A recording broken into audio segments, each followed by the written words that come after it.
Fala pessoal, beleza? Que bom que vocês estão aqui para mais uma entrevista aqui no canal Para que Possamos. Hoje é um dia super especial também, mais um convidado super especial. Tenho o prazer de receber aqui no canal Para que Possamos. É uma pessoa que tem desenvolvido um ministério fantástico na internet, no YouTube. Tem uma igreja aí que é uma igreja viva, uma igreja sadia. É um cara que tem influenciado muitas pessoas. Para mim é um privilégio, uma honra recebê-lo aqui no canal e vai ser uma conversa fantástica. Espero que você goste. Fique conosco até o final. Se você estiver dirigindo na sua casa, se você estiver aí no seu fone de ouvido no trabalho, que você seja abençoado por essa conversa, que você também possa aprender bastante. Minha posição aqui não é como professor, é como aluno, e o professor aqui é o professor e pastor Tarles Elias. Que legal! Que bom ter você aqui com a gente. Eu que agradeço, Rodrigo. Que bom, né? Para que possamos explanar a palavra de Deus aqui, é um privilégio, é um prazer compartilhar um pouquinho com vocês através da internet. Obrigado Amém. pelos elogios aí, né? Pelas coisas que você falou. Que seja uma bênção hoje, que seja uma Glória a bênção. Deus, glória a Deus. Que legal. Bom, de cara eu tenho que falar, porque talvez, acho que poucas pessoas sabem, acho que só duas pessoas sabem que a primeira pessoa que recebeu o link do primeiro vídeo do Para que Possamos foi o pastor Tarles. Que Eu mandei honra, hein? um e-mail, acho que poucos dias antes de eu lançar, se eu não me engano, eu lancei e mandei, eu não me recordo muito bem, mas eu falei assim, olha, pastor, dá uma olhada aí, tá começando aí um projeto, queria que você desse a opinião. Passaram alguns dias, ele respondeu com um e-mail grande falando assim, olha, Rodrigo, vi teu vídeo, etc, gostei da apresentação, que Deus abençoe. Então foi a primeira pessoa, literalmente, aí do meio dos YouTubers que deu um feedback do Para que Possamos. Foi o primeiro que recebeu o link. Tá aí. Que legal, hein? Que honra que você me deu, né? Me mandando esse e-mail. São muitos e-mails aqui, muitas mensagens nas redes sociais. Eu tenho uma equipe que vai respondendo, que vai me ajudando aqui. Mas especificamente esse e-mail eu lembro bem, né? E vi a qualidade dos vídeos e vi também o conteúdo, porque ainda que não houvesse toda a qualidade que você tem, Rodrigo, e todo mundo sabe disso, né? Da qualidade que você tem nos seus vídeos de edição, imagem, áudio, tudo. O conteúdo, né? O conteúdo sério, honesto, importante, apologético, isso é o mais importante. Né? Nós trazemos com seriedade, com honestidade, um conteúdo relevante para o reino de Deus, para ajudar pessoas. O seu propósito é bem específico, todo mundo sabe que acompanha aqui o canal, e por você estar com esse propósito de forma séria e honesta, né? Eu fico muito feliz e sou um incentivador do seu trabalho também. Amém, amém. Glória a Deus. Obrigado, pastor. Pastor, nós estamos aqui numa conversa aberta. A gente tem uns três itens aí que eu gostaria de conversar e principalmente Certo. extrair de você aí tua posição, teu pensamento, né, seu ponto de vista com relação a isso. São temas que são importantíssimos, principalmente para as pessoas que viveram muitos anos no Adventismo. Certo. Adventismo Sétimo Dia, muitas vezes eles apresentam até a página 2. Da página 2 para frente as coisas não são tão claras em diversos aspectos. Mas eu separei três temas aqui, eu tenho certeza que você vai conseguir abençoar a gente com o seu ponto de vista, sua Tomara. experiência, que Vamos lá. são o seguinte, eu tenho o primeiro tema que eu quero, de logo de cara, conversar com você, é com relação a essa questão da primeira aliança e da segunda aliança. Certo. No Adventismo, não se fala muito, não se explica muito essa divisão, tanto temporal quanto também com relação ao seu relacionamento com Cristo, com Deus, com leis, com etc e tal.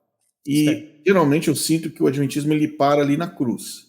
E da cruz para frente acontecem muitas outras coisas que são pertinentes à doutrina adventista, e o membro fica ali olhando para Cristo na cruz e a coisa parece que não avança, porque não se fala de igreja primitiva, não se fala dos pais da igreja, vamos chamar assim, né, dos apóstolos, dos seguintes apóstolos na sequência aí, histórica. Fala um pouco para a gente sobre essa questão da primeira e da segunda aliança. Como que a gente consegue entender isso de uma Certo. forma assim simples aí?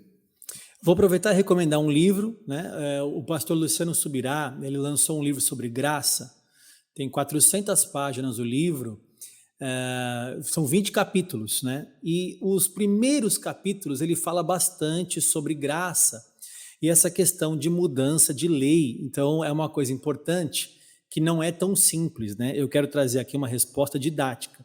Eu imagino que os internautas aqui, o pessoal, os ouvintes que estão participando, não sejam pessoas tão técnicas assim, né?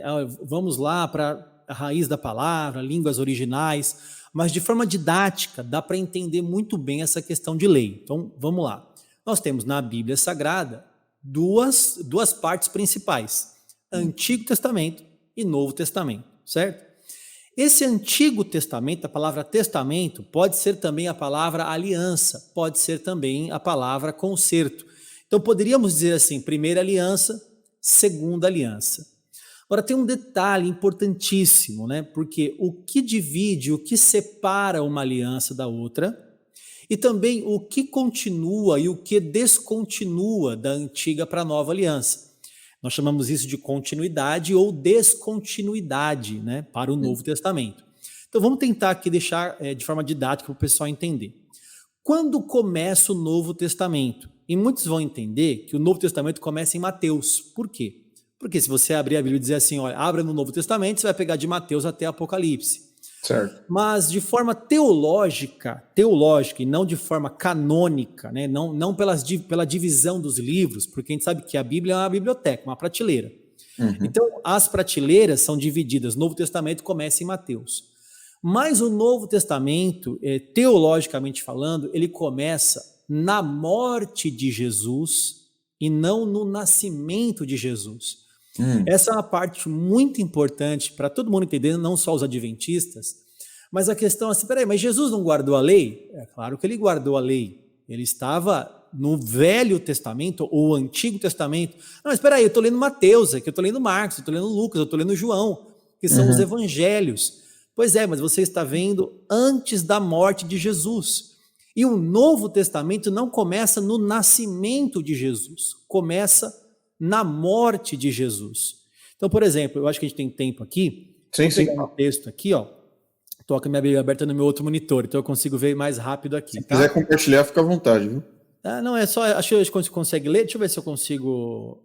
Não, acho que dá para ler aqui, fica didático também, né? Eu estou usando a versão NAA. Ok. E Hebreus capítulo 9, versículo 16, diz assim o texto: porque onde há um testamento, ou aliança, foi o termo que você usou, né? Porque onde há uma aliança, há um testamento, é necessário constatar a morte de quem o fez. Sim, porque um testamento só é confirmado depois da morte de quem o fez. Pois, de maneira nenhuma, um testamento tem força de lei enquanto ainda vive quem o fez. Então, o Antigo Testamento ele vai terminar quando morre o testador. Morrendo o testador, abre-se um novo testamento ou uma nova aliança. Então, aqui a gente começa a perceber quando começa o Novo Testamento. Aí vai incluir a questão do sábado, as questões das leis cerimoniais, ou seja, antes da morte de Jesus, durante a vida de Jesus, durante o ministério terreno de Jesus, a lei ainda vigorava. Por quê? Porque ainda não havia havido a morte do testador, que é quando abre-se, então, o Novo Testamento, na morte de Jesus. Sim. Então, essa é a primeira questão, porque muita coisa vai parecer que Jesus está debaixo da lei, os apóstolos estão debaixo da lei, e estão mesmo, porque não começou ainda o Novo Testamento. Agora, como você muito bem falou, assim que começa o Novo Testamento, você já vê outras práticas da igreja. A questão, por exemplo, daqui a pouco a gente pode falar sobre isso, né, a questão do sábado, a gente já vê as pessoas se reunindo no domingo, elas estão se reunindo no domingo. Então, quer dizer, já é uma mudança depois de uma nova aliança. Agora, é fácil a gente perceber que Jesus, sendo Deus, ele é também o legislador, ele é dono da lei, ele é dono de tudo, né? Então, ele não veio abolir a lei, ele veio cumprir a lei, né? E lá no Sermão do Monte, Sermão da Montanha, de Mateus 5 a Mateus 7, em alguns momentos nós leremos assim: você ouviu o que foi dito aos antigos? Eu, porém, vos digo. Você lembra o que foi dito sobre o adultério? Mas eu vos digo, só de você olhar para uma mulher impura já está adulterando. Vão dizer assim, não, você ouviu que era olho por olho, dente por dente? Mas agora eu digo para você, ó, perdoa o seu inimigo, ame seu inimigo, dá outra face, se te pedirem a túnica, dá também a capa. parecia um novo mandamento? É um novo mandamento. Por que é um novo mandamento? Porque agora ele está começando, ele é Deus, e ele está legislando em cima da lei. Ele está, inclusive, modificando. Por exemplo, não sei se eu estou sendo muito longo aqui, você pode me cortar, Não, tá? pode seguir, pode seguir. Vamos lá. Se você pegar, por exemplo, o segundo maior mandamento, existem dois maiores mandamentos. O maior é amar a Deus acima de todas as coisas, e o segundo é amar ao próximo como a ti mesmo. Bom, isso é o que está escrito no Antigo Testamento. Jesus vem e, por ser o legislador e dono da lei, ele vem e muda. Aliás, ele não muda, ele diz assim: novo mandamento vos dou. Não é que ele muda a lei antiga, ele dá um novo. E esse novo sobressai o antigo. Esse novo mandamento, essa nova aliança, sobressai o antigo. Paulo vai dizer: aquela antiga aliança em letras, a letra mata e o Espírito vivifica. Essa nova aliança, a liberdade no Espírito. A antiga aliança, o véu está colocado ainda sobre a face. Na nova aliança, o véu se rasgou e há liberdade no Espírito, né? Sim. O que ele está dizendo ali? Jesus diz assim agora, olha, aquele mandamento que era amar ao próximo como a ti mesmo, ele diz assim: novo mandamento vos dou, que você ame o próximo como eu os amei. Peraí, subiu o sarrafo aqui, né, Rodrigo? Agora subiu demais, né? Porque uma coisa é eu amar ao próximo, eu amar você, eu amar os adventistas ou qualquer outra pessoa, porque nós também os amamos, amar como eu me amo. Então hoje, por exemplo, eu fui na academia, né, a gente cuida do nosso corpo, a gente se ama, a gente se abstém de alimentos que fazem mal, né, isso também é verdade. Eu estou usando aparelho agora com dificuldade de falar, porque eu estou corrigindo os meus dentes, fiz uma cirurgia no dente. Quer dizer, a gente vai se cuidando porque a gente se ama. Então é um sarrafo. Agora o sarrafo foi lá para cima. Ele diz assim: não, é legal amar o próximo como a você, mas agora eu quero que você ame o próximo como eu amei. E é um novo mandamento. O que está escrito lá, novo mandamento. Então, quando você vai olhar para a antiga aliança e nova aliança, você tem que ver o seguinte: o que da antiga foi para a nova, isso é continuidade. Então, nós temos 3 princípios nas escrituras, tá? Que depois a gente pode gravar um vídeo inteiro sobre isso. Mas, por exemplo, um dos princípios é continuidade.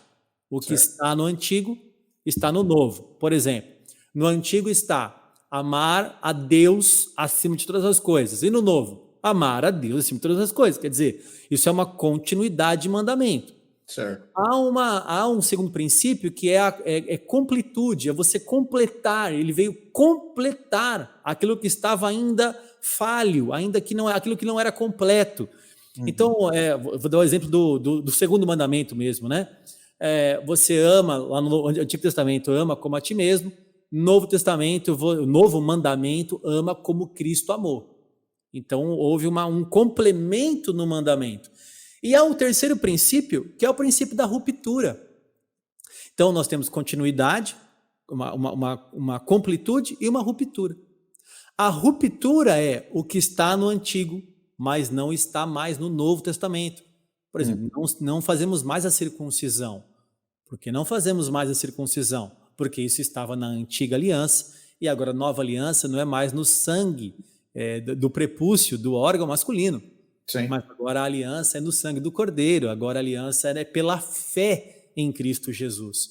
Então, percebeu? Houve uma ruptura desse elemento da lei do Antigo Testamento, elemento, inclusive, que precedia a lei. Eu falei de circuncisão aqui, é um elemento que precedia a lei. Muito antes ainda, lá com Abraão, né? Exatamente. Vão dizer assim, olha, o sábado precede a lei, né? Então, mas a circuncisão também.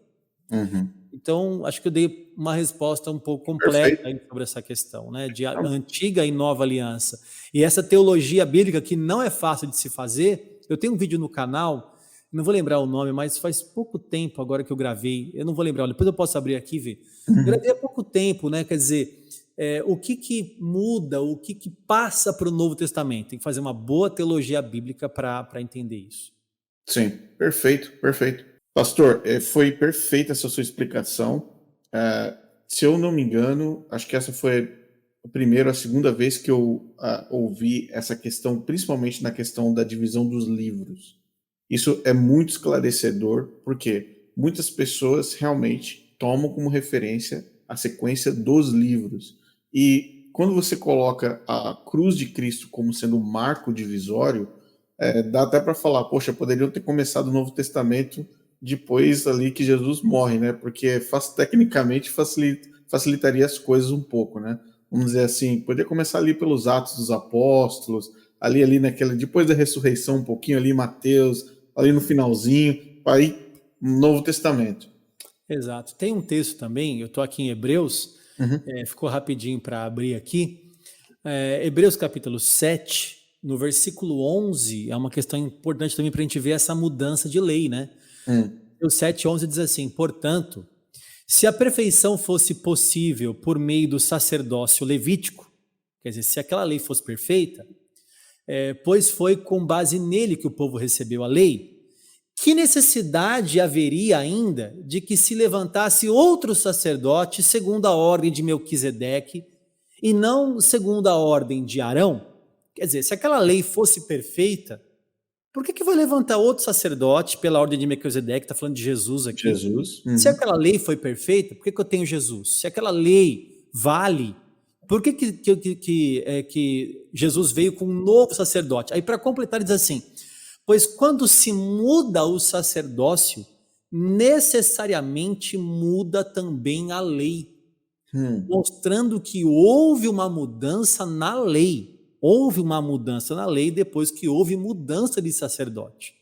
Né, que agora nós temos um sacerdote que está junto ao Pai, é o Uhum. sumo sacerdote, temos acesso a ele pelo novo e vivo caminho. Então, hoje, pela ordem de Melquisedeque, mostrando, lei antiga, lei nova, houve mudança de lei, teve mudança, a lei não muda.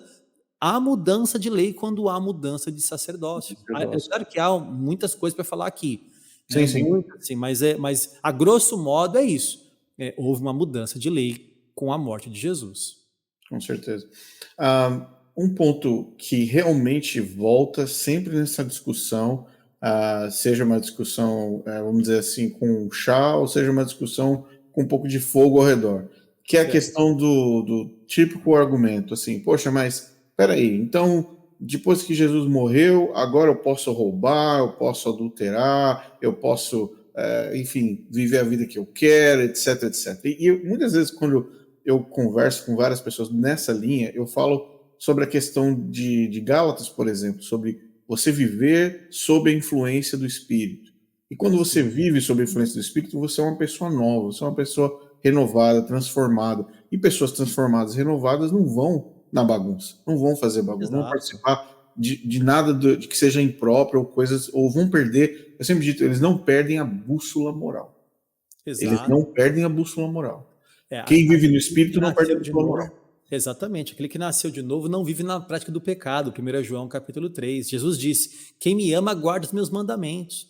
Então a gente não guarda os mandamentos, falando de mandamento, que é bem importante falar sobre isso também, né? Nós não guardamos os mandamentos para sermos salvos, mas Uhum. porque somos salvos, guardamos os mandamentos, né? E aí Sim. vem a questão, quais mandamentos também? Então, a questão moral, como você disse, é uma marca de um cristão transformado pelo Espírito Santo. É uma evidência. Ele manifestar o fruto do Espírito, ele manifestar uma moralidade que se parece com Cristo, um caráter de Cristo. Aí ele vai evidenciar realmente a sua salvação. Uhum. Eu preciso. Existe algum conflito? Deixa eu ver essa pergunta agora, eu ia falar outra, mas essa talvez seja um pouco mais relevante. Certo. Existe algum conflito no diálogo de Paulo com as igrejas no que tange a essa questão da mudança, da passagem de uma aliança para outra?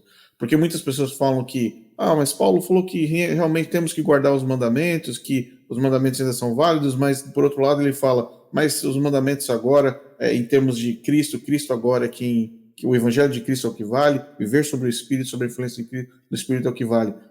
Como que a gente, por exemplo, o Tiago, quando fala, mas se você escorregar em um mandamento, todos. Você entende a lógica, Sim, mais ou menos o framework dessa lógica? sim. Como que a gente lida? Porque agora a gente está na nova aliança e são apóstolos apresentando a nova aliança, pastor. Exatamente. Então, não há contradição bíblica, né? o mesmo autor não se contradisse, o Paulo não contradiz Jesus, Paulo não contradiz Tiago, né? Tem que harmonizar um texto com o outro, às vezes há uma difícil explicação, mas tem que harmonizar um texto com o outro, que a Bíblia não se contradiz. Você falou de Tiago, um texto muito usado, né? Se eu não me engano é Tiago 2,10, se eu não me engano. Sim. Que vai dizer, se você tropeça num só mandamento, você tropeça na lei toda, né? E aí, muitos adventistas vão usar esse argumento, vai dizer, tá vendo assim, você não guarda o sábado, e porque você não guarda o sábado, está tropeçando em um só mandamento, Sim. que seria válido ainda, então você está tropeçando em todos os outros mandamentos da lei também, quer dizer, não deu certo para você. A questão é a seguinte, quando Tiago diz sobre tropeçar em um só mandamento, ele está mostrando a incapacidade do ser humano de guardar toda a lei. Então, nenhuma pessoa na face da terra, a não ser Jesus Cristo, nenhuma pessoa na face da terra consegue guardar os 613 mandamentos da lei. Mandamentos da lei, não tem como. Tem como. Então, o Tiago está dizendo o seguinte, tá vendo? Se você tropeçar em um, você tropeça em tudo. Quer dizer, no final o que vale é a misericórdia e a graça de Deus, e não porque você mereceu. E não porque você guardou, foi assim um filho muito obediente, guardou todos os 613 mandamentos, ou do decálogo, você guardou os 10. Então, se você guardou os 10, olha, mérito para você. Aí você não tropeçou em nenhuma lei, você está salvo. Não. A questão de Tiago vem para nos humilhar. A palavra de Deus ali vem para dizer assim, tá vendo? Você não consegue guardar um mandamento. Não fala o sábado. É que o adventista já coloca o sábado ali, né? Quer dizer, tá faltando um mandamento, qual que é? É o sábado. E não é o sábado. São todos os outros que os seres humanos finitos, limitados, pecadores, não conseguem guardar. E por não conseguirmos guardar toda a lei, dependemos da graça e da misericórdia de Deus. Vamos até Ele, pedimos misericórdia, pedimos perdão pelos nossos pecados. Não tem nada a ver com o sábado ali. Não tem nada a ver com o sábado. Aliás, o sábado é uma das coisas que foi a sombra daquilo que deveria vir. Ou seja, é um dos princípios de descontinuidade, de ruptura. Voltando ao que eu falei, continuidade, completude, ruptura. O sábado é uma questão de ruptura. Por quê? Porque ele era a sombra do objeto, a sombra do real. Quem é o real? Jesus Cristo. Sim. Está lá em Colossenses capítulo 2. Depois a gente pode ler esse texto aqui também. Legal. Eu só voltando na questão de Tiago, realmente é uma das questões bem utilizadas, e a sua explicação é excelente, porque na verdade Tiago não estava falando para você, vai lá e guarde todos. Ele estava falando totalmente o oposto, né? Ele estava falando, não, você está indo lá e você não está conseguindo. Então você tem que mostrar, você escorregou em um, não, agora eu andei mais de 5 milhas aqui no sábado carregando uma bolsa aqui agora. Pronto, já caiu no mandamento. E adiantou? Quem que você precisa agora? Você precisa de Cristo. Exatamente isso. Exatamente isso. Lembrei agora o vídeo que eu gravei, agora que vem na memória aqui, eu tô com 41 já, né, Rodrigo? Não tá tão tamo junto, também tenho 41, tamo junto. O vídeo fala lei de Deus ou lei de Moisés? Depois eu convido o pessoal aqui a ir lá no teu lugar e acessar esse vídeo completo aqui para não dar todas as respostas aqui, mas tem essa questão, isso aqui é lei de Moisés, não, isso aqui é lei de Deus. E aí eu mostro que não é tão simples assim dividir lei de Deus e lei de Moisés. Tá nesse vídeo lá no teu lugar. Sim, e eu assisti esse vídeo é excelente, vale muito a pena.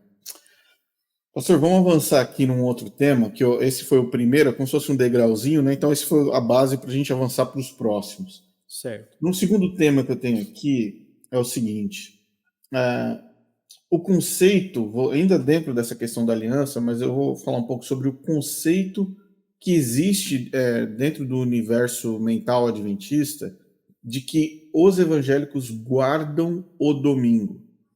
E eu vou frisar bem essa questão da palavra guardam, e porque eu preciso relacionar essa palavra guardam com o guardam dos judeus, ou com o guardam supostamente que os adventistas tentam e dizem que guardam, ou dos batistas do sétimo dia, assim por diante. Certo. Esse guardam, quando o adventista fala assim, não, agora os evangélicos estão errados porque eles guardam o domingo. quando eu falo dentro do universo adventista, por exemplo, vou dar um exemplo rápido aqui. Se eu sou adventista do sétimo dia, tá? Vou à igreja todos os sábados, estou lá, tal, tranquilo. Num sábado eu faltei, não fui à igreja. Então, por uma razão, por trabalho, meu chefe me ligou, falou, Rodrigo, você precisa trabalhar, não tem ninguém no plantão, vem aí. Eu não fui à igreja no sábado. No sábado seguinte do que eu faltei, eu chego lá na recepção, o pessoal tá lá, diaconisa, e aí, Rodrigo, você não veio? O que aconteceu? Você não veio sábado passado? Eu chego para a diaconisa e falo, olha, não pude vir porque fui trabalhar. Eu, como membro batizado da igreja adventista, eu vou sofrer algum tipo de repressão, seja do âmbito social, sejam caras e bocas, sejam questionamentos. Falando assim, não, irmão, como assim você foi trabalhar, sabe, você não veio à igreja? Mas você sabe que o sábado, tal. E eu falei, olha, eu não pude, é o meu trabalho, eu perderia o emprego talvez se eu não fosse, é uma questão séria que aconteceu.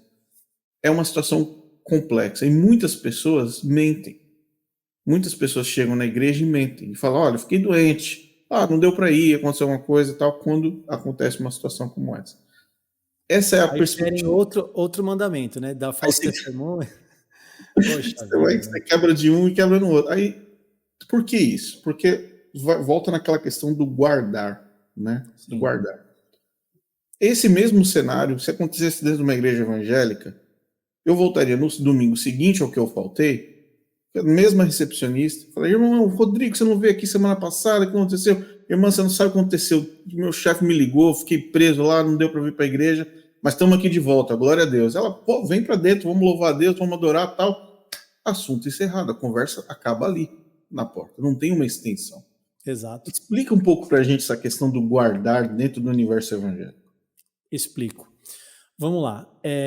Quando nós falamos de guardar o sábado, assim como os judeus, ou assim como os adventistas se propõem a guardar, né, do pôr do sol da sexta-feira até o pôr do sol do sábado, né, guardando esse dia em oração, de busca ao Senhor, não vamos trabalhar, né? Os protestantes não fazem isso. Por que os protestantes não fazem isso no domingo, né? Porque não paramos no sábado ao pôr do sol, não voltamos a trabalhar no domingo depois do pôr do sol, quer dizer, não guardamos o domingo nesse sentido. Porque, eu sou cristão desde que eu nasci. Minha avó me levou com 20 dias para a Igreja Batista, quando eu era pequenininho, em São Paulo, né? Depois dei uma desviada na juventude, mas em nenhum momento da história da caminhada cristã, ou em nenhuma igreja, aqui na Praia Grande nós temos, por exemplo, Rodrigo, mais de 600 igrejas, cara, é muita igreja, e não existe nenhuma igreja que guarda o domingo. Então, eu tenho muitos vídeos aqui na internet, e aí muitos comentários adventistas vêm assim, aonde está na Bíblia que Deus mandou guardar o domingo? A vontade de responder, mas quem disse que eu guardo o domingo? Entendeu? Por quê? Porque é um espantalho que foi criado. Você vê que é uma cultura. Quando uma coisa se repete muito, é a mesma questão da lei. É lei de Moisés, não, é lei de Deus. É lei de Deus, lei de Moisés. Mas quando uma coisa repete muito, é porque essa coisa virou uma cultura dentro de algum povo, uma comunidade, né? Então, na comunidade sabatista, principalmente da Adventista do Sétimo Dia, vai entrar uma cultura de que as outras igrejas estão corrompidas por Constantino, que mudou do sábado para o domingo. Então são igrejas que seguem a grande Babilônia, que é a igreja católica, que mudou do sábado para o domingo, e agora a igreja está guardando o domingo. Embora hajam duas coisas aqui, igrejas que se entendem que o sábado foi transferido para domingo, e teólogos que entendem que o sábado foi transferido para domingo. Há pessoas assim, não é a maioria, mas há algumas igrejas que dizem assim, não, devemos guardar o domingo agora, mas guardar em outro sentido também, daqui a pouco eu falo sobre isso. E a questão também de teólogos que dizem assim, olha, o sábado foi transferido para domingo. Eu não vejo base para isso. Se houvesse um dia para ser guardado, esse dia deveria ser o sábado. Se houvesse ainda que guardar um dia, na minha opinião, deveria ser o sábado, né? Se houvesse.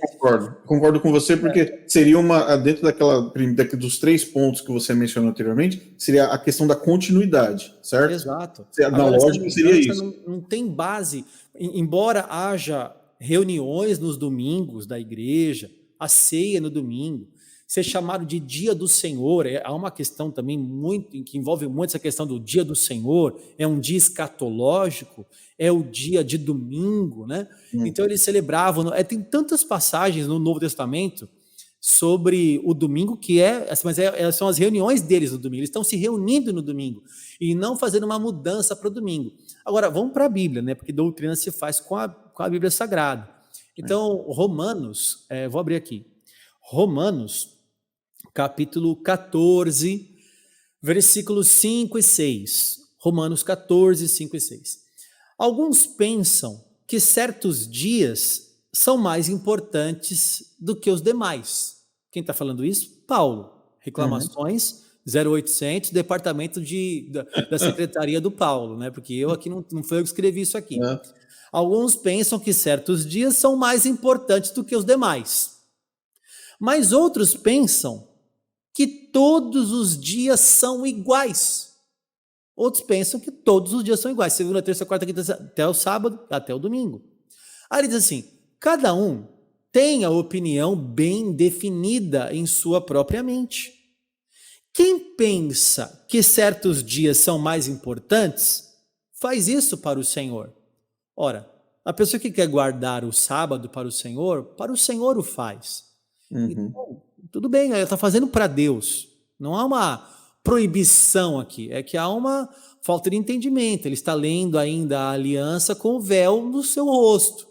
Mas quando ele faz isso de forma genuína e sincera, ele faz isso para Deus. Aí ele diz assim, quem come de tudo faz isso para o Senhor, porque dá graças a Deus. E quem não come de tudo é para o Senhor que não come e dá graças a Deus. Então tem duas coisas aqui. Paulo está falando de comida, que são leis muitas vezes dietéticas aí, né? Leis de dietas, e de dias, de guardar dias. Está falando de duas coisas. A resposta adventista para isso quer dizer o seguinte, não, Paulo está falando aqui de comida. Ele não está falando de dias. Ele está falando de comida. Não, percebe, ele está falando das duas coisas. Sim. Ele fala de dias, no versículo 5, e no comecinho do versículo 6, e ele fala de comida no versículo 6. Ele está abrangendo dois assuntos aqui. Então, um faz diferença de dias, outro não faz. Então, e aí ninguém julgue, o texto vai dizer, ninguém julgue aquele que come, aquele que não come, aquele que guarda, aquele que não guarda. Se guarda o sábado, eu escutei esses dias um proeminente pastor e professor adventista dizendo assim, somos chamados de seita porque guardamos o sábado. Não é verdade isso não. Não recriminamos ninguém por guardar o sábado. Se vocês fazem isso, para o Senhor o faz. O problema é atrelar o sábado à salvação, atrelar o sábado a algo que é obrigatório para o cristão, usar textos de Ellen White, que é um dos mais conhecidos, santificar o sábado importa em salvação eterna, dizer que quem mudou do sábado para o domingo, isso é a marca da besta, né? A marca da besta é a mudança do sábado para o domingo, essa é a marca da besta, um suposto decreto dominical que vai, quer dizer, essas falácias, elas estão corrompendo o verdadeiro trecho bíblico. Quem faz separação de dias acha mais importante? Para o Senhor o faz. Deus abençoe a vida dele. Aqueles que não fazem isso, para o Senhor o faz também. Tudo é para a glória de Deus. Que quem come, come para o Senhor. Quem não come, come para o Senhor. Sim. Então, é uma explicação clara aqui, né? Agora, para ficar assim bem entendido também, Rodrigo, já que a gente está falando do sábado, e falar do sábado é um assunto amplo. Eu tenho um podcast inteiro no Teologar só sobre o sábado. Sim. Então, para não deixar a ponta solta, porque você pega um versículo só e tem muita coisa. Mas o texto de Colossenses, ele é, na minha opinião, o melhor texto para mostrar a questão do sábado, a ruptura do sábado. E aqui qualquer pessoa, eu peço que se você adventista está ouvindo aqui, eu com toda educação e com toda a sinceridade do meu coração, eu quero mostrar a interpretação que a igreja, que os teólogos, que os hermeneutas veem claramente nas escrituras, sem lente de Ellen Gold White, sem lente de nenhuma profetisa, sem uma cosmovisão já corrompida. Então, vamos pegar aqui, Colossenses, capítulo 2, gente tem tempo aqui, né, Rodrigo? Dá para falar, né? Tranquilo, aqui a gente pode seguir em frente. Que quando junta 2 fusos horários, dá o dobro ainda, tá? Vamos lá. Colossenses 2, versículo 16 e 17, tá? Vamos lá. 16. Portanto, que ninguém julgue vocês por causa de comida e bebida. Parece que Paulo está falando a mesma coisa que ele falou lá em Romanos, capítulo 14. Né? Ninguém julgue você por causa de comida ou bebida. Ou dia de festa. Quer dizer, havia as festas do Antigo Testamento, festas cerimoniais. Sim. Ou lua nova, que é outro tipo de festa. Então já está abrangendo ali as festas, já está abrangendo ali a festa da lua nova. Aí ele vai dizer assim, ou sábados.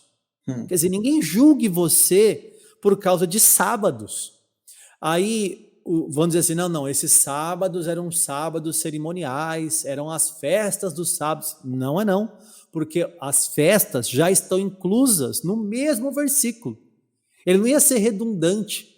Então, os sábados ali, os sábados é o dia de sábado. E aí a explicação de Paulo é maravilhosa. Ele vai dizer assim, porque tudo isso tem sido sombra das coisas que haviam de vir, porém o corpo é de Cristo. Então, o que é uma sombra daquilo que haveria de vir?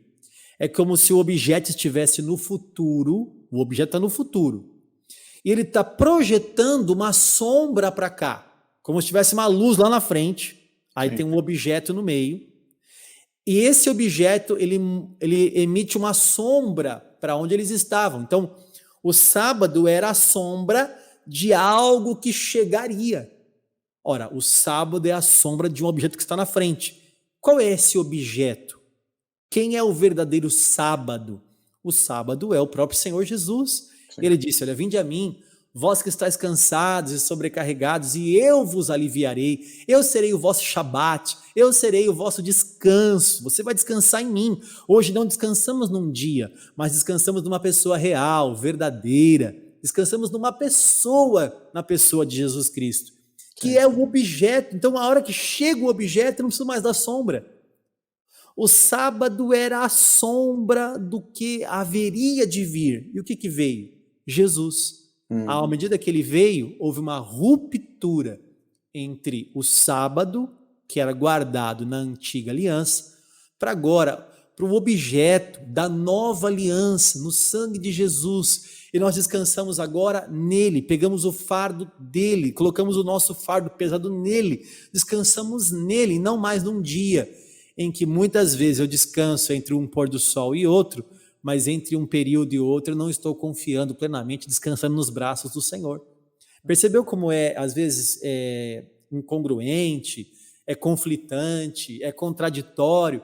Estamos guardando um período de horas, do pôr do sol a pôr do sol, mas durante esse período não descanso a minha alma no verdadeiro Deus. Descanso o meu corpo do meu trabalho, descanso o meu corpo das redes sociais, das coisas que eu deveria trabalhar, não estou fazendo, mas não descanso a minha alma num Deus poderoso que tem poder de aliviar e me dar força. Ele dá força àquele que não tem nenhum vigor.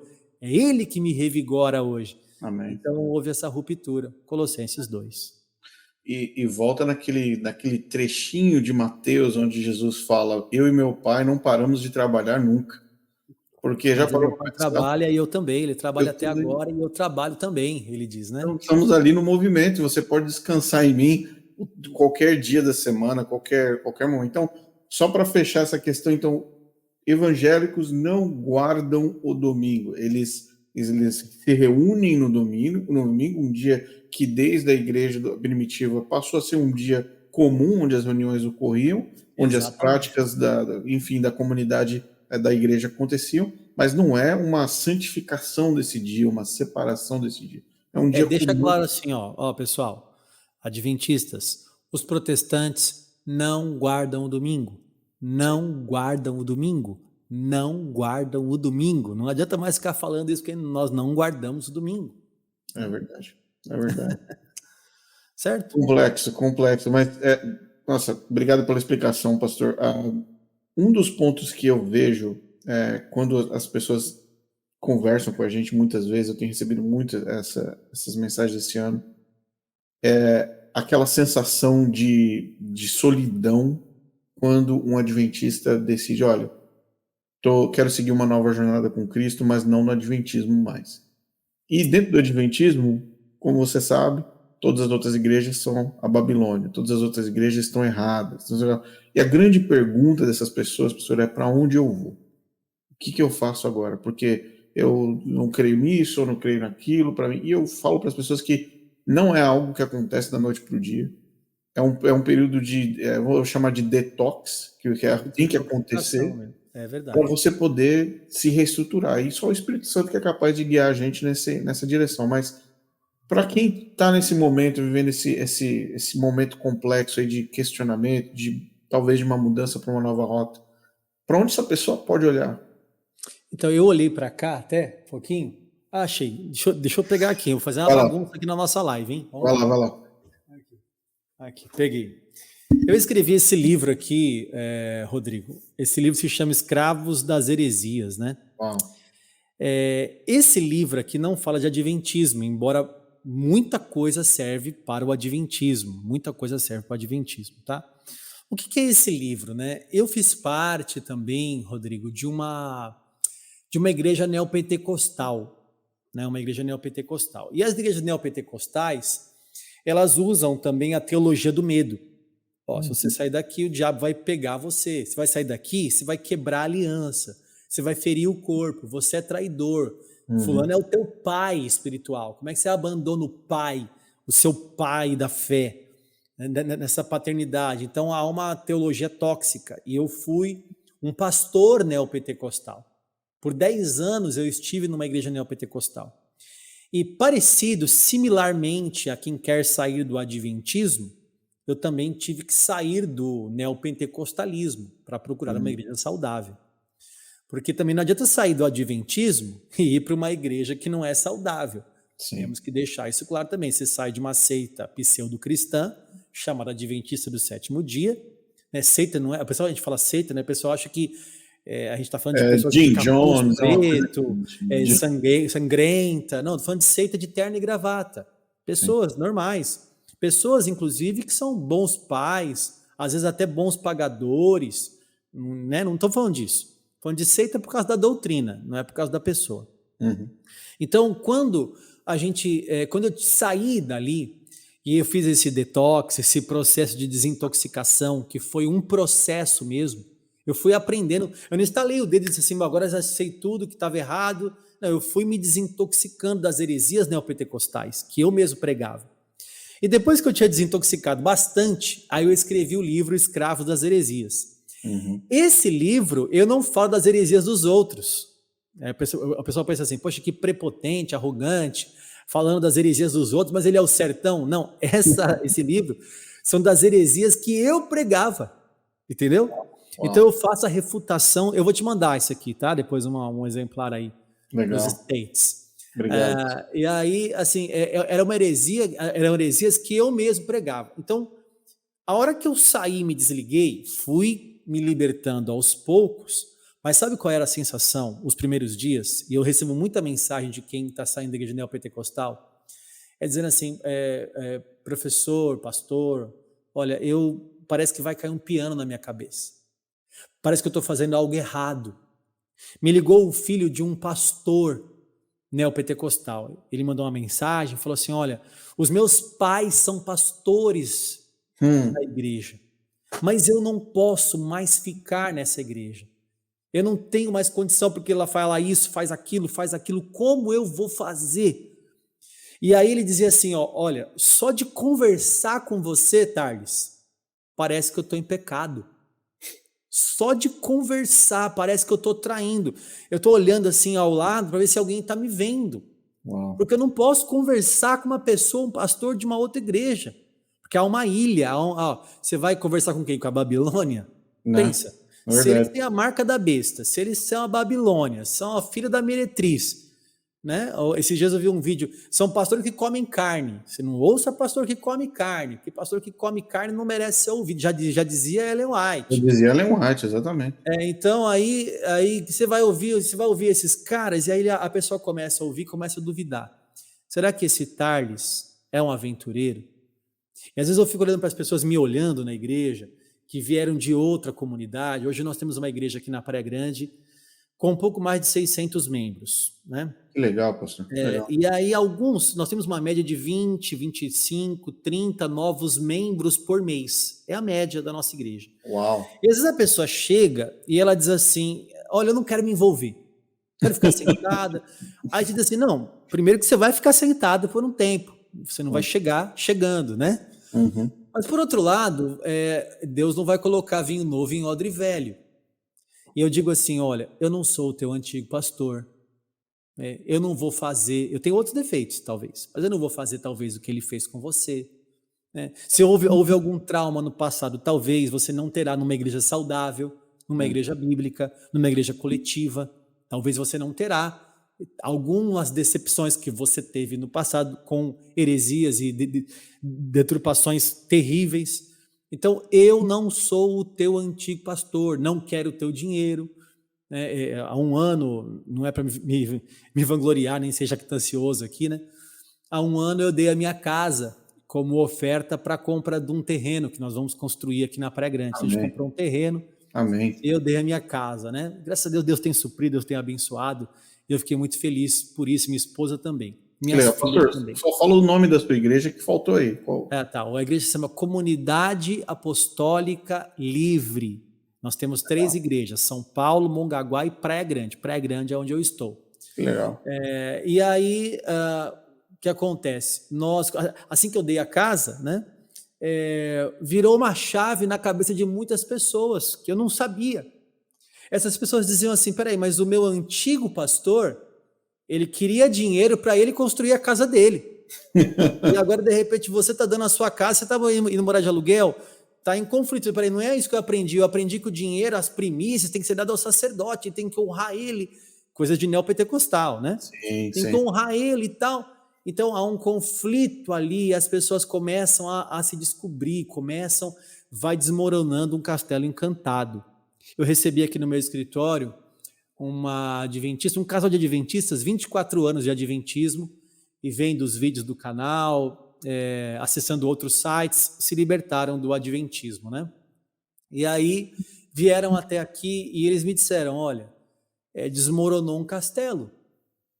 Eu não tenho chão. Eu vivi 24 anos lá. Para onde eu vou? Né? Eu estou perdido, né? Então, como elas não sabiam... E olha só, esse casal mora numa cidade ao lado, em São Vicente. Uhum. E eles saíam de São Vicente e vinham para cá porque diziam assim, não, pelo menos por enquanto aqui eu confio na igreja. Eu sei que até eu encontrar uma igreja mais perto da minha casa, eu vou ficar vindo aqui na CAL é a sigla da nossa igreja, né? Comunidade Apostólica Livre. Eu vou continuar aqui na CAL até eu achar uma igreja perto da minha casa, até que ela encontrou e voltou lá para a cidade dela. Então, minha recomendação para você que está assistindo aqui, está pensando, permaneço numa seita pseudo-cristã ou vou sair, vou sofrer retaliação. Primeira coisa, não vai cair um piano na sua cabeça. Não vai cair um piano na sua cabeça. Você não está em pecado. Nós somos salvos também em Jesus Cristo. Só salvos pela graça, mediante a fé em Jesus. Amém. Amamos o Senhor com todo o coração. Com todo o coração. Servimos a Ele de verdade. Guardamos, sim, os seus mandamentos. Né? Ensinamos a palavra mesmo. Ainda há 7.000 joelhos que não se dobraram a Baal. Não pode existir só uma igreja remanescente e essa igreja ser a igreja adventista do 7º dia. Tem 7.000 joelhos ainda que não se dobraram a Baal. Tem muito pastor sério, tem muito picareta, tem muita igreja ruim, mas tem muita gente piedosa, servo de Deus, amável, sabe? Então, há um mundo fora desse mundo. Eu posso contar uma historinha? Pode seguir. É até bom dar um exemplo aí, dar um exemplo do livro. Isso, é um exemplo do livro, né? Eu começo o livro contando a história do sapinho. Tem um sapo, Rodrigo, que eu inventei aqui, né? Eu escutei essa história, depois eu dei uma adaptada, é a versão Tardes Elias dessa historinha, né? Havia um sapinho que ele nasceu num poço. Ele nasceu num poço. E ele olhava para o poço, ele gostava tanto daquele poço, porque ele nadava pela circunferência, águas cristalinas, refrescantes ali, né? Caiu uma folhinha lá no poço, no fundo do poço, e ele arrumava, enfeitava toda a circunferência. Ele, desde girino até sapinho, ele nadava por aquilo, caía comidinha lá, e ele falava: meu, esse poço, olha a circunferência, olha essa água, olha o lugar, né? Aí caiu outro sapo lá. Caiu um sapo, o sapo pegou, ficou emburrado no canto. O outro sapinho olhava e dizia: por que esse sapo está emburrado? Ele tentava chamar e puxar assunto, o sapo ficou emburrado. Resumo da ópera. Aí deu uma grande chuva, subiu a água, subiu. Um dia que transbordou, o sapo que tinha caído ali já pulou rapidinho para fora do poço. O outro sapo que era residente ali pulou também. Quando o sapo residente olhou para o mundo que estava lá fora, ele percebeu que ele não estava no melhor lugar da terra, mas que ele estava no fundo do poço. E que havia um mundo inteiro para ele explorar, para ele viver. Ele sairia da ilha e viveria em liberdade, longe do jugo da escravidão. Para a liberdade foi que Cristo nos libertou, e não nos coloquemos novamente debaixo do jugo da lei que já foi cravada na cruz do Calvário. Sim. Então, precisamos pular para fora do fundo do poço. Excelente, excelente.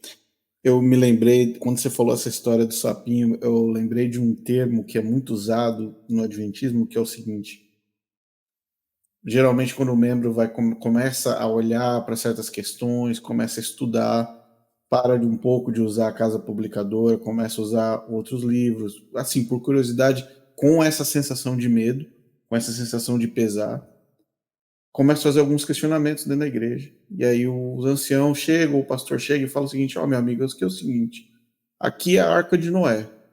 Tem bicho, vai feder, vai ter várias coisas ruins, mas você quer ir lá pro dilúvio ou você quer ficar aqui dentro? Poxa vida. Quantas e quantas vezes eu ouvi esse tipo de argumentação?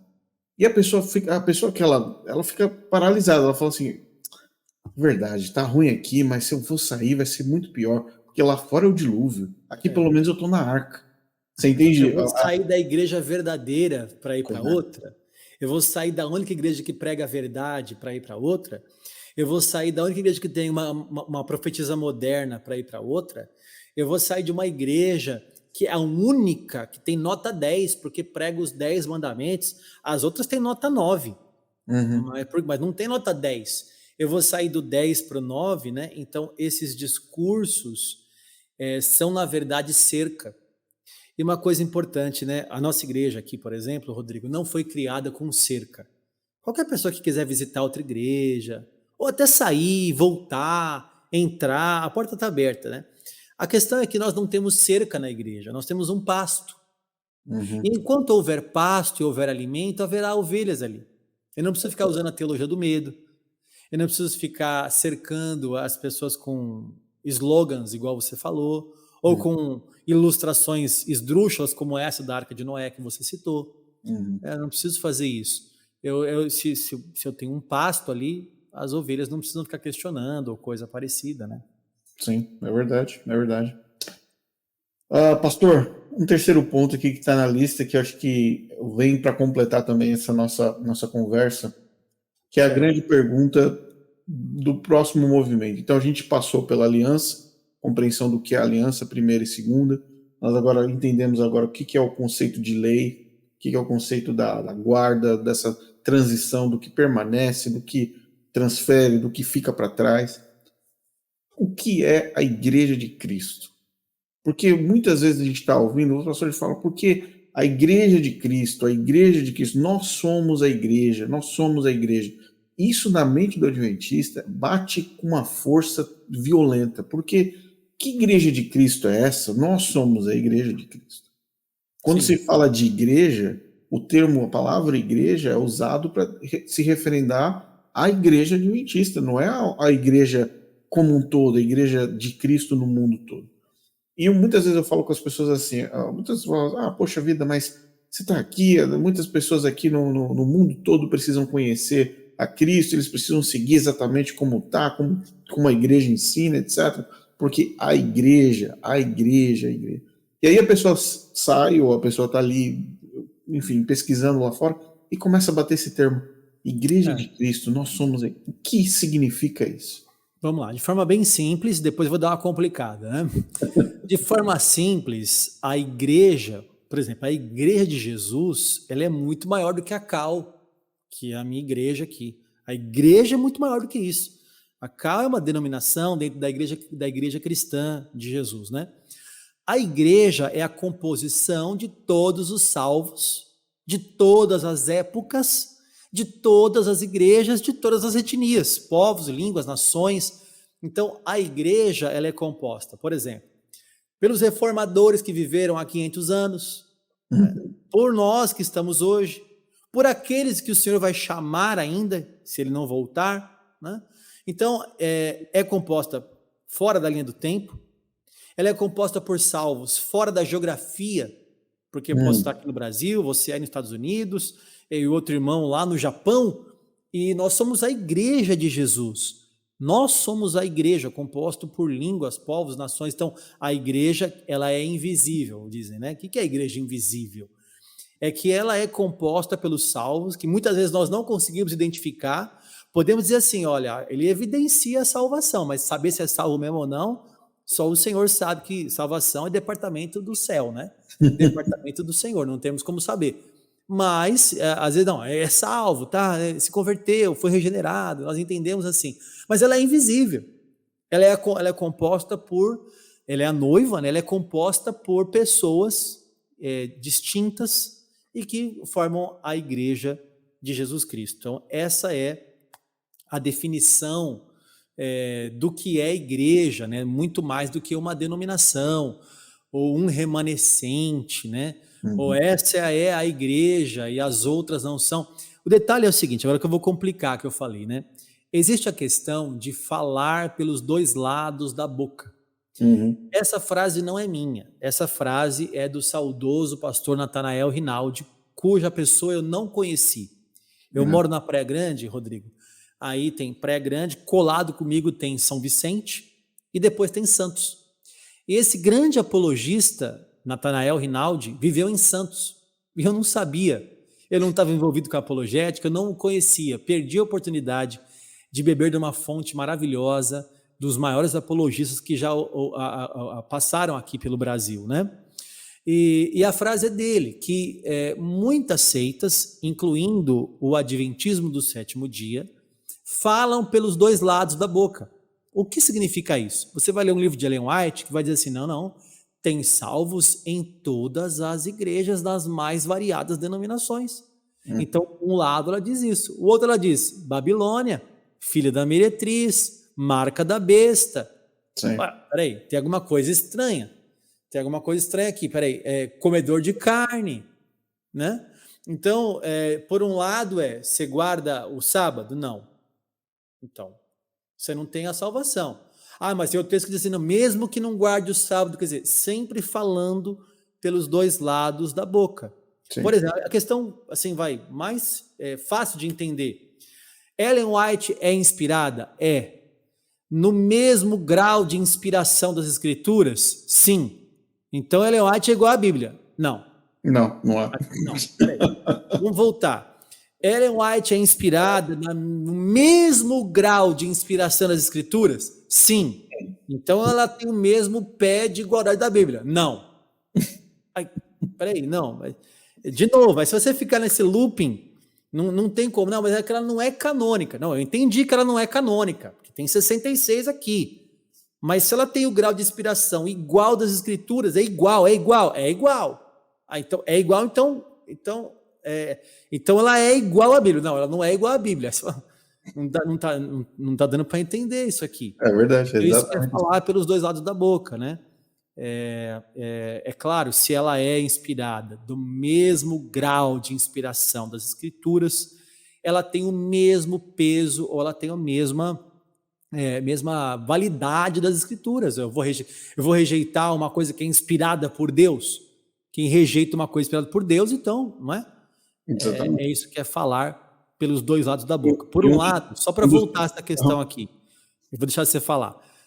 Então, voltando, tem salvo em outras igrejas, mas não tem salvo em outras igrejas.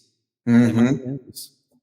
É exatamente isso que eu falo, porque aí você volta para a questão da igreja. Bom, duas coisas que me chamaram muita atenção, que estão conectadas nesse tema, é o seguinte. Primeira coisa, no manual da Igreja Adventista mostra os escritos de Ellen White como sendo autoridade. Eles usam a palavra autoridade. Ela é autoridade para chamar atenção, para repreender, para ensinar, para inspirar, enfim, esses são os termos. Por outro lado, na última Conferência Geral da Igreja Adventista, foi votado um termo de confiança nos escritos de Ellen White, porque o medo que a Igreja Adventista está passando agora, recentemente, foi até relatado pelo presidente da igreja, foi o quê? A Igreja Adventista, os membros estão perdendo a confiança na inspiração de Ellen White. Isso é algo que está acontecendo. Os membros da Igreja Adventista estão perdendo a confiança, não, estão perdendo a fé na existência do Espírito Santo. Esse é outro problema que a Igreja Adventista tem enfrentado agora recentemente. E eles fizeram um voto de confiança onde eles afirmam que não existe interpretação correta da Bíblia se não for através de Ellen White. Está documentado no último concílio de 2022 no Missouri. A luz menor que ilumina a luz maior, né? O que é uma baita contradição também, né? Imagina comigo, se ela é a luz menor, mas temos a luz maior, né? A luz menor, pega um farolete e tenta iluminar o sol. Sim. Você pega o sol, pega uma lanterna e mira para o sol para ver, não, porque a luz menor que dá, que ilumina a luz maior, que faz entender a luz maior, mas pega uma lanterna e tenta virar para o sol, você vai deixar o sol mais claro com isso? Então o sol já é claro, o Senhor já brilha como o sol do meio-dia. Eu não preciso de uma luz menor, mesmo porque essa luz menor está complicada. Ela teve viagens intergalácticas. Ela teve um anjo assistente que a levou a ver Enoque e a ver outros mundos. E essa pessoa que foi para outros mundos, cujos mundos as pessoas guardavam o sábado, essa pessoa é o espírito de profecia.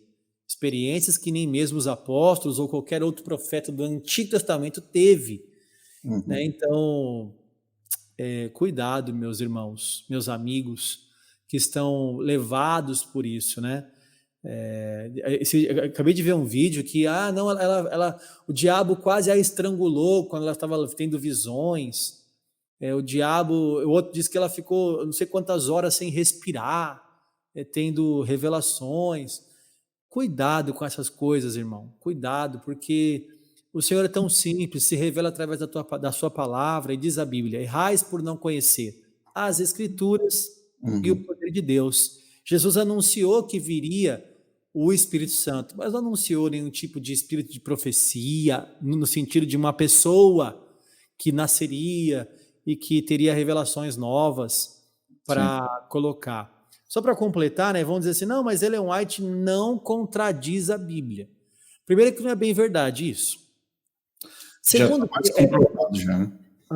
Mais do que comprovado já, né? Não, mas segundo que, assim, tem umas coisas, Rodrigo, vamos dar o exemplo que eu vou escrever um livro, né? Porque, assim, se não contradição fosse base para mostrar que é inspirado, então, por exemplo, eu pego, sei lá, Hernandes Dias Lopes, e ele escreveu 150 livros, e vou dizer, 100 livros dele não contradiz a Bíblia, por exemplo. Né? Eu escrevi o meu livro, e o meu livro não contradiz a Bíblia. Então, se não contradiz, é inspirado por Deus. Agora, não só isso, é que é tão esdrúxulo. Pensa comigo, Rodrigo, por exemplo, eu escrevo assim, olha, lá no Éden, os gatos eram azuis, e as gatas eram pink rosa choque. Imagina que eu sou o Espírito de Profecia 2, né?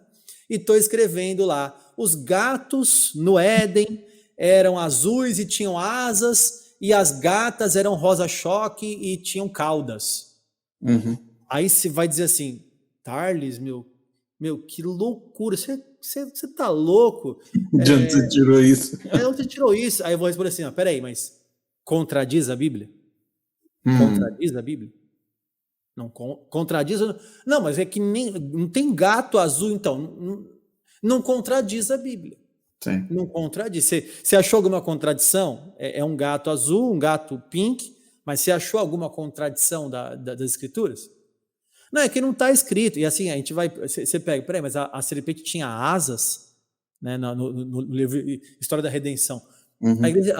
A serpente tinha asas, a serpente voava de uma árvore para outra. A serpente, ela comeu do fruto proibido junto com Adão e Eva. Bem lembrado, bem lembrado. Sim, a música de Adão e Eva incomodou Satanás, incomodou. Aí falou, mas aonde está isso? Mas não contradiz. Satanás se incomodou com a música de Adão e Eva, mas não se contradiz. Mas onde você tirou esse negócio que a serpente tem asas? Mas não se contradiz. Não se contradiz. Então, esse negócio de não contradizer é tão esdrúxulo que não tem nem como se contradizer, porque não tem nem conexão. Não tem referência, não tem base, não tem nada. Não tem base, é o gato rosa. Entendeu? É essa a questão. Complexo. Pastor, tem dois pontos com relação a viver dentro de um... E agora falando especificamente, voltando à questão do livro que você mencionou, e ter vivido numa seita, num movimento sectário, por que as pessoas têm tanta dificuldade de se libertar?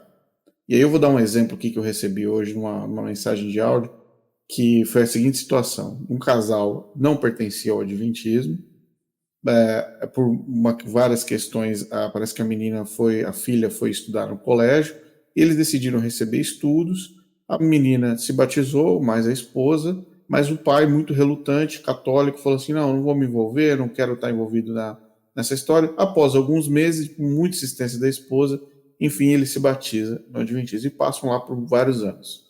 Resultado, a esposa se despertou. Ela acordou, percebeu que está no lugar errado e tal, e agora ela está com uma situação muito complexa com o marido. Já tenho outros casos aí de que, ao contrário, a esposa não quer sair, mas o marido já despertou, e assim por diante. Muitas pessoas assistindo vídeos, lendo livros escondidos no banheiro, ali com um fone de ouvido para não chamar a atenção da família. Pode imaginar, pastor, todo tipo de situação que você pode imaginar para a pessoa buscando informações, buscando... Quando a pessoa acorda e desperta numa situação familiar, e eu sei que isso é um assunto complexo, é difícil você trafegar numa situação dessa, mas eu sempre falo para o pessoal, é muita oração, e tenta estudar a palavra de Deus com seus familiares, tenta trazer o estudo da palavra sem interferência, né? Não apenas da Bíblia, pega uns estudos legais e tal. O que essas pessoas poderiam usar como ferramentas, essa que já despertou, com talvez o cônjuge, que está numa situação ainda firme ali, pesando o pé, mas que está aberto, porque é parte da família, fazem o culto juntos, fazem aqui o devocional juntos. O que pode ser utilizado dentro de uma situação dessa, pastor?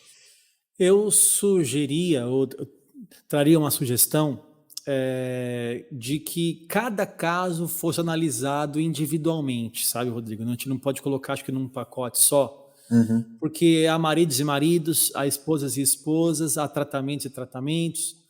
Então, um casamento pode acabar por causa de uma mudança de visão, assim, né, completa, e isso envolve filhos, envolve finanças. Sim. Então, eu seria leviano dizer assim, faz o seguinte, obedeça a Deus, né, e desobedeça a seu marido. Segue em frente, né? Mas aí eu seria, acho que, leviano.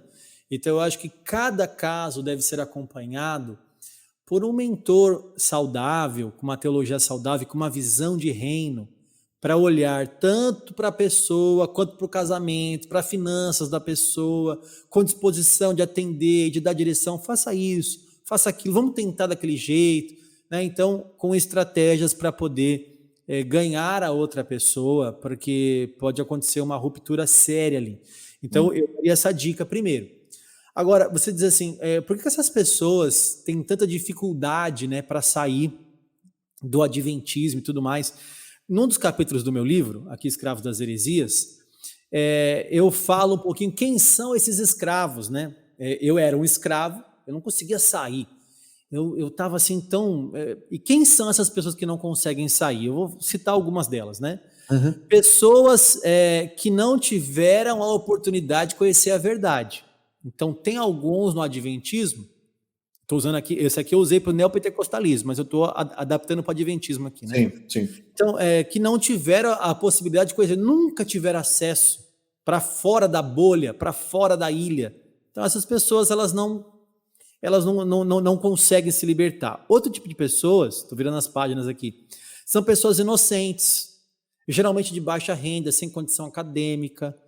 Então, elas são inocentes a ponto de serem guiadas como um gado por qualquer coisa. Isso no adventismo, no neopentecostalismo, o apóstolo neopentecostal fala que ela tem que jogar sal grosso, ela vai lá e joga sal grosso, ela é inocente, ela não conhece as escrituras, né? Ela não conhece e tal. E aí você vê, aí as pessoas são enganadas por quais motivos? Ela vê uma pessoa erudita, a pessoa começa a falar lá um hebraico, um grego, ela é iludida, ela é inocente, ela fala, poxa, essa pessoa sabe mais do que eu, ele tem um título de doutor. Detalhe, hein, pessoal, erudição não é sinônimo de verdade. Não é porque a pessoa tem um diploma que ele fala a verdade, né? Às vezes a pessoa é enganada pela emoção, aquilo emociona, então ela é uma pessoa inocente, ela fica presa pelo medo que ela tem de sair ali e tal. Outro tipo de pessoas também estão ali, Rodrigo, acontece muito. Eu estou com 2 casos de igrejas protestantes que não estão saudáveis, assim, cujo o líder, por exemplo, é mantido pela igreja já há muitos anos. E essa pessoa, ela tem então ali uma renda, um emprego, e se ela sair dali, ela vai perder o emprego. E onde ela vai com a filha, com o filho, com o parente, então ela não tem, então são pessoas que estão ali presas por causa das finanças. Sim. Outras são pessoas gananciosas também, que querem ganhar posições, elas não estão convertidas ali. E elas são pessoas gananciosas, estão presas. O que atrai essas pessoas? A quantidade, né? Uma vez minha irmã disse assim para mim, nossa, mas se não é de Deus aquela igreja, por que tem tanta gente lá? Aí eu disse, quantidade não é sinônimo de verdade, porque lá no Monte Carmelo havia um profeta, e 800 e pouco profetas de Baal e do poste ídolo. E eu não preciso falar aqui quem estava com a verdade, né? Então a verdade não é medida pela quantidade, nem 1 bilhão de muçulmanos farão o Alcorão ser a verdade. Então quantidade não é verdade. Não só isso, né? Sucesso. Então uma coisa bem arrumada. O Tarles tem 212 agora, sei lá, 212 mil inscritos. Mas não me meça pelo sucesso, não. Tem gente que tem 15 milhões e está falando um monte de besteira. Então, sucesso não é sinônimo de verdade para você ficar aí enganado e tal. Às vezes, beleza, né? Um vídeo muito bem montado, não se iluda com os vídeos do Para Que Possamos, não é verdade? Vai lá conferir nas escrituras se ele está falando a verdade, não se iluda com o Tarles. Sim. Tem que ser bereano, não vai absorver tudo que o Tarles está falando sem antes conferir com as escrituras e se isso é verdade mesmo ou não. Sim. Porque beleza, erudição, quantidade, tudo isso não é sinônimo de verdade, né? Então, trouxe aqui algumas coisas. Aproveitando essa liturgias, eu percebo muita gente falando, mas eu não vou naquela igreja porque a liturgia não é assim, né? Não é assim séria, não, ali é muito assim e tal. Não, aquela igreja tá com parede preta. Não vou, aquela igreja tem bateria. Como é que pode uma igreja ter bateria? Esses são muitos comentários de pessoas que acordaram, mas estão falando, mas deixa eu achar agora uma coisa que se modela do jeito que eu quero. Né? E Deus é tão maravilhoso, pessoal, que Deus fez todo tipo de igreja para alcançar todo tipo de pessoa. Então tem igreja calminha, calminha, que não tem bateria, vai ter lá uma orquestra, tem a igreja do rock, do punk, né? Tem igreja de tudo. Então, procure uma igreja que se adapte também a você. Vamos supor, você não gosta de música alta, você não gosta de, sei lá, de fumaça durante o culto. Aí você quer, não, uma coisa, eu quero coisa de manhã, matutina. Tem igreja saudável, assim, dá para procurar, né? Sim. Mas só para finalizar aqui, Rodrigo, eu deixei por último, está aqui no meu livro, na página 55 do meu livro, né? Por que as pessoas não deixam essas denominações? Quem são os escravos, né? Pessoas que não têm como voltar atrás porque já cavaram muito fundo. Já cavaram tão fundo, tão fundo. E aí, aí tem que quebrar o orgulho. Vou dizer uma coisa para você, Rodrigo, não foi fácil quebrar com o neopentecostalismo.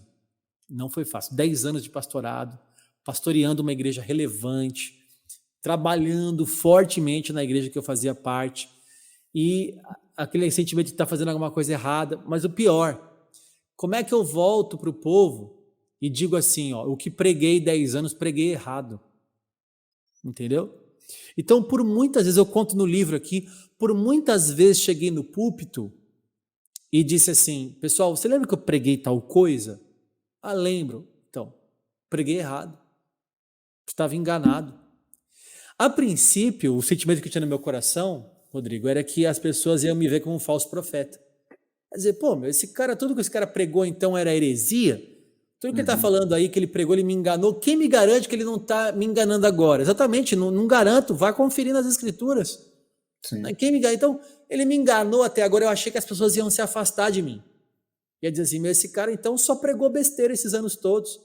Mas muito pelo contrário, muitas pessoas se agregaram a mim nessa busca da verdade, nesse desejo de acertar, nessa vontade de dizer assim, não, peraí. E eu por muitas vezes ali me humilhava e dizia, pessoal, eu preguei mês passado sobre cobertura espiritual, mas onde eu estava com a minha cabeça quando eu falei isso? As pessoas me olhavam assim, aí olha, eu já preguei tanto para vocês sobre maldição hereditária, já fiz quebra de maldição com vocês, mas não tem nada de bíblico nisso que eu fiz. As pessoas olhavam, mas e agora? Então eu não tenho maldição hereditária? Eu dizia assim, eu te enganei sem que essa fosse a minha intenção. Uau. Eu também estava enganado. Então, vai uma dose grande de humildade para pessoas que cavaram muito fundo, já gravaram vídeos, já debateram com a família, dá o braço a torcer e dizer assim, não, vocês estavam certos, eu estava errado. Vai uma dose de humildade. Meu irmão, você que está me assistindo aqui, use essa dose de humildade.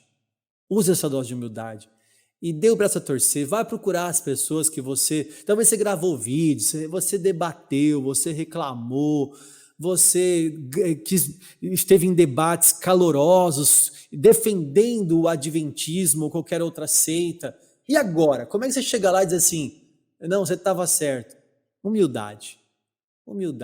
Abandone os erros e vá servir a Deus de verdade.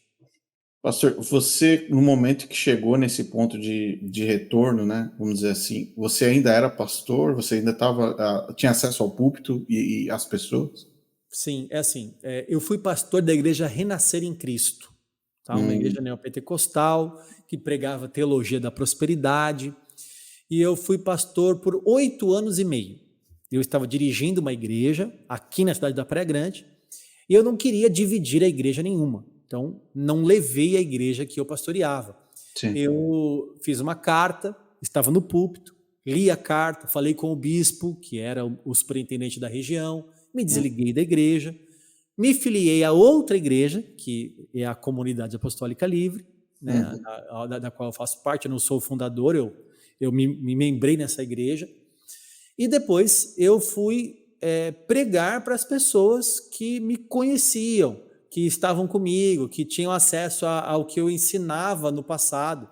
E aí algumas pessoas da Renascer, eu vou dizer assim, umas 5, com o tempo saíram da igreja e vieram me acompanhando pelo relacionamento que a gente tinha. A igreja tinha umas 150 pessoas na época e umas 5 delas me acompanharam, né? Então eu estava no púlpito E 2 semanas depois eu já estava pastoreando a igreja, já estava já novamente pastoreando a igreja, né? Então, já estava no púlpito mesmo. Eu sei que é complexo falar isso, mas muitas das pessoas, e eu tenho 2 testemunhos aqui no canal que revelam isso. Um de um ancião, o Michael, que foi ancião durante muitas décadas na igreja. O cargo de ancião na igreja adventista é um cargo proeminente, né, de primeiro ancião, é quase o pastor, porque o pastor praticamente não fica na igreja, né, quem gerencia a igreja é o ancião. E o testemunho muito, muito profundo dele, falando dessa quebra, desse momento em que ele precisou do ponto de retorno. E eu nunca vou me esquecer quando ele me disse assim, ele falou assim, Rodrigo, minha esposa já tinha despertado, ou ela já estava no momento já, né, da questão com relação ao adventismo, mas ela me respeitou como marido, né, e foi orando por mim, foi me acompanhando na minha... E ele falou assim, eu despertei e não contei para ela. Eu continuei vivendo dentro do adventismo sem saber o que fazer, mas ele falou assim, o meu orgulho era muito grande para chegar para minha esposa e falar assim, olha, ó, você tá certo. Realmente. E aí ele falou que num dia eles estavam lá, parece que viajando, alguma coisa assim. Ele chegou para ela assim do nada, parecia um negócio supetão assim. Vamos sair embora, vamos embora, chega, você tá certo, não sei o que lá, não sei o que lá. E foi um movimento assim, e a partir daí parece que a coisa, aquele peso, aquela situação toda fez assim, ó, passou. E a esposa ali, eles choraram, tal, e ela falou assim: eu estava orando por você, eu estava intercedendo pela sua vida para que Deus tocasse seu coração. Olha aí Então, que o que você testemunho. falou é real, pastor. É realmente verdade. Então, pois é, que esse podcast online aqui, essa conversa e bate-papo, ele gere frutos. Eu espero ouvir testemunhos aqui dessa nossa conversa, porque foi muito sincera, de verdade, né? Assim, eu não tenho nada contra os adventistas, acho que nem você, porque Não, nosso desejo é que eles sejam salvos, se convertam, larguem o engano. Eu tenho parentes queridíssimos adventistas, queridíssimos demais mesmo. Então, não é nada com os adventistas, mas com o adventismo, é a doutrina que nós estamos falando, né? E não qualquer outra coisa. De pastor, verdade. eu só tenho a agradecer. Muito obrigado pelo seu tempo. Ah, foi um bate-papo muito legal, muito esclarecedor. E essas três pontos que eu acho que realmente gritam dentro das pessoas. E às vezes, como você, enfim, você veio de uma igreja também que tinha um poder dominante, né, uma questão dominante eclesiástica, enfim, doutrinária. As pessoas muitas vezes eu vejo com uns comentários de pessoas que nunca foram adventistas falando assim, gente, é só pega suas coisas, levanta e vai embora. Tem muita igreja boa aí, não sei o que lá, não sei o que lá. E às vezes a gente tenta repassar essa perspectiva para as pessoas e não é tão simples. Mas Deus abriu um mar vermelho. Deus fez cair maná. Deus Pois é, levou. Cristo ressuscitou Lázaro. O que é impossível para Deus? Não existe nada impossível para Deus, para nosso Deus. Nada, nada. verdade. Muito Verdade. Eu que obrigado. agradeço o convite, né? Que tenha sido bênção, produtivo, que tenha sido uma bênção para todo mundo. Pois sim, pois sim. Vamos falar um pouco sobre o que você tem para oferecer para a gente, pastor, porque tem coisa aí, viu? Eu tô ciente que tem bastante coisa acontecendo aí no universo do teologar, e eu quero Sim. logo de cara aqui já colocar aqui no canto, vou colocar aqui compartilhar minha tela, porque eu quero compartilhar essa, essa tela do site do Instituto Teologar. É Isso isso aí. aí. Instituto Teologar. Fala um pouco para a gente, pastor, sobre qual é o intuito desse projeto, dos cursos, Então, enfim. o Teologar começou simples há 7 anos, mais ou menos. Começou com videozinhos na internet, né? De repente se transformou agora no instituto. Eu tenho quase 5.000 alunos. Eu Uau. estou passando na tela é o nosso curso de teologia, curso de apologética que fala sobre adventismo. Esse curso de apologética aí, ele tem mais de 150 aulas. Um curso completasse 12 módulos, né? Curso sobre a Bíblia, escatologia, Que curso legal. Cartas do Apocalipse, Curso sobre marxismo, você vai ver aí. E tem curso até de R$ 1, né? Esse Bíblia na Prática. Aí é para ensinar a Bíblia. O pessoal fala, você cobra para ensinar? Eu falo, não, tem curso aí de R$ 1, você vai aprender tudo sobre a Bíblia. Agora, você quer um curso acadêmico, com professor, Platão tirar dúvidas, né? Então, nós temos aí as nossas séries sobre o Espírito Santo, sobre heresias do primeiro século, a série sobre o inferno, que também é muito legal para os adventistas, porque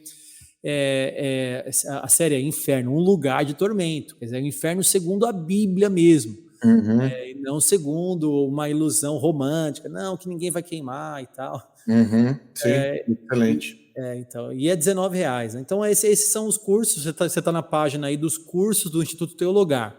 Então, esses são cursos pagos, você tem acesso a mim, tem acesso ao Instituto, aos professores, às aulas, são todas com um padrão de excelência, tanto de áudio, vídeo, apostilas e tudo mais, né? Que legal. E eu tenho uma equipe aqui, que são funcionários do Instituto, que trabalham aqui com a gente, no nosso escritório, para atender de verdade todos os nossos alunos, né? Que legal. Parabéns aí pela Fora isso, apresentação, identidade visual, tá excelente. Olha só as capas desses cursos, que legal. Você dentro do percebe qualidade da produção, é sério.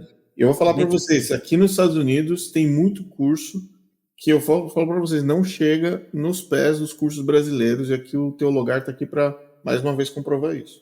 A excelência dos nossos cursos é gritante. Por exemplo, esse maior curso aí, que é o curso de teologia que nós temos, é um curso que tem mais de 300 aulas. E a cada aula, assim, Rodrigo, aparece na tela, sei lá, 30 slides.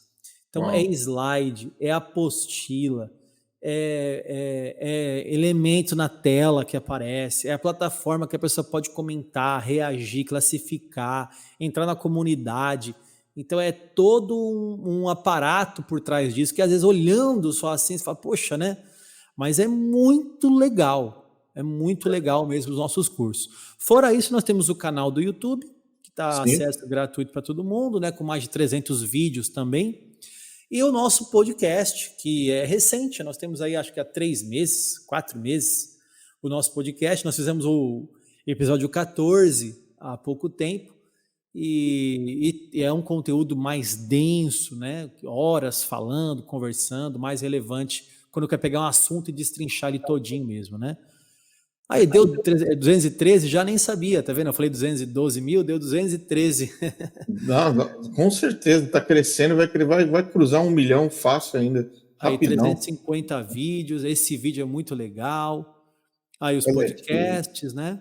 Inclusive um corte ali do lado, você está mostrando aí, ó. Sim. O pastor João Flávio Martinez dizendo assim, eu não quero que a igreja adventista acabe, eu quero que eles se convertam. Exato. Foi uma frase que ele falou, e pegamos um corte e colocamos ali. Esses aí deram poucos views, né? Mas nós temos vídeos com... esses daí são mais para membros e tudo mais, né? Se você clicar ali em cima em vídeos, ali do lado do home, tem home, aí do lado tem vídeos. Ali vai aparecer... desce mais um pouquinho. Que são mais os cortes agora ultimamente, né? Desce mais uma página que vai aparecer aqui, ó, Lei de Moisés subindo. Quer ver, ó? Sobe um pouquinho. Aí, ó, Lei de Deus ou de Moisés? Tá aqui. Esse vídeo aí eu explico, deu 14K, né? Há 3 meses que eu gravei esse vídeo aí. Excelente. Mas tem vídeo de quase 500 mil, 200 mil, tem um corte de 6 milhões, né? E hoje em dia, pastor, uma das coisas eu trabalho com marketing já vai fazer mais de 20 anos já. E eu passei por todas essas fases antes até do Google existir. Então, para você ter uma ideia, já trabalhava em agência de publicidade antes do Google. E eu sei que hoje em dia, uma coisa que eu sempre falo para as pessoas que estão no YouTube, número de inscritos não significa. O que vale agora é a relevância do que você fala. É a relevância e isso espalha de uma forma que é impressionante. Você pode ter 1.000 inscritos, você pode ter 1 milhão. Se a tua relevância for impactante, Deus vai trabalhar em cima, vai colocar a mão e vai alcançar mais pessoas todos os dias. É impressionante. Exatamente. A gente tem que produzir realmente um conteúdo relevante. Sim. Um conteúdo porque nesse mar de YouTube tem 1 milhão de pessoas falando besteira, né?